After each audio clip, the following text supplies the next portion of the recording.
ರೂಪಾಯಿ ಯಾರದ್ದು ಸರ್ಕಾರ ದುಡ್ಡು ಅಲ್ವಾ ಇದು? ನಿಮ್ಮ ಹೆಸರಲ್ಲದೆ ಹೋಗಿರ್ಬೋದು, ನೀವು ಪ್ರಾರ್ಥನೆ ಮಾಡೋ ಮತ್ತೇನೋ ಮಾಡೋ ಗುರುದಕ್ಷಿಣೆ ಮಾಡ್ತಾಯಿದ್ದೀವಿ. ಗುರುದಕ್ಷಿಣೆ ಎಲ್ಲಿಂದ ಬಂತು? ಈ ಪ್ರಮಾಣದಲ್ಲಿ ಬರ್ತಾ ಇದೆಯಾ? ಒಂದು Z+ ಇಟ್ಕೊಳ್ಳೋ ಶಕ್ತಿ ಅದಕ್ಕೆ ಬರ್ತಾ ಇದೆಯಾ? ಇದ 30 ವರ್ಷ ಕೆಳಗೆ ಅಥವಾ 40 ವರ್ಷ ಕೆಳಗೆ ಇದು ನಮ್ಮ RSS ಕಾರ್ಯಕರ್ತರು ಪಾಪ ಸೈಕಲ್ ಮೇಲೆ ಅಡ್ಡಾಡ್ತಾ ಮತ್ತೇನೋ ಅಡ್ಡಾಡ್ತಾ ಒಂದು ಸಂಘಟನೆಯನ್ನು ಮಾಡಿದಂಥವ್ರು, ಮನೆಗೆ ಹೋಗಿ ಊಟ ಮಾಡಿಕೊಂಡು ಇಡೀ ಸಂಘಟನೆ ಮಾಡಿದಂಥವ್ರು ಇವತ್ತು ಯಾವ ಹಂತದಲ್ಲಿದ್ದಾರೆ? ಇದಕ್ಕೆ ಕಾರಣ ಏನು ಅಂತ ಇವತ್ತು ತನ್ನ ಮೂಲ ಶಕ್ತಿಯನ್ನು RSS ಕಳ್ಕೊಂಡದಂತ ಇವರು ವಾದ ಅದು.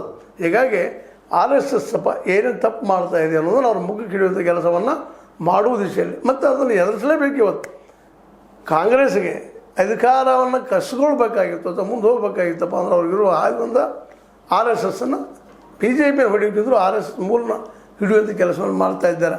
ಆ ದಿಶೆಯಲ್ಲೇ ಇವರು ಮುಂದುವರಿತಾ ಇದ್ದಾರೆ.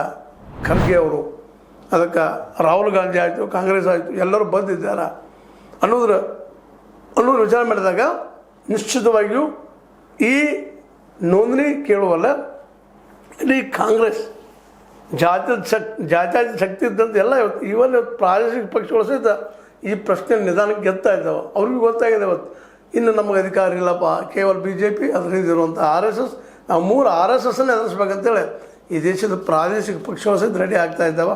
ಹೀಗಾಗಿ ಇದಕ್ಕೆಲ್ಲ ಗೋಲ್ ಮೋಲ್ ಆ ಕಡೆ ಹೇಳೋಕ್ಕಿಂತಲೂ ಸುತ್ತಾಗಿ ಹೇಳೋಕ್ಕಿಂತಲೂ ನೇರವಾಗಿ ನೋಂದಣಿ ಯಾವ ಕಾನೂನು ನಡೆಯಲಿಲ್ಲ ಅನ್ನೋದನ್ನು ಕೇಳುವ ಮೂಲಕ ಖರ್ಗೆ ಅವರು ಇವತ್ತು ಸಂಘರ್ಷಕ್ಕೆ RSS ಜೊತೆಗೆ ಸಂಘರ್ಷಗಳಿದ್ದಾರೆ. ಈ ಸಂಘರ್ಷದಲ್ಲಿ ಗೆಲ್ತಾರೋ ಸೋಲ್ತಾರೋ ಈಗಾಗಲೇ RSSದ ಕಟ್ಟಾಳುಗಳು ಹೇಳ್ತಾ ಇದ್ದಾರೆ, ಇಲ್ಲ ನಾವು ಗೆಲ್ತೀವಿ, ಈಗಾಗಲೇ ಬ್ಯಾನ್ ಆದರೂ ಹೊರಗೆ ಬಂದಿದ್ದೀವಿ ಅನ್ನೋ ಮಾತು.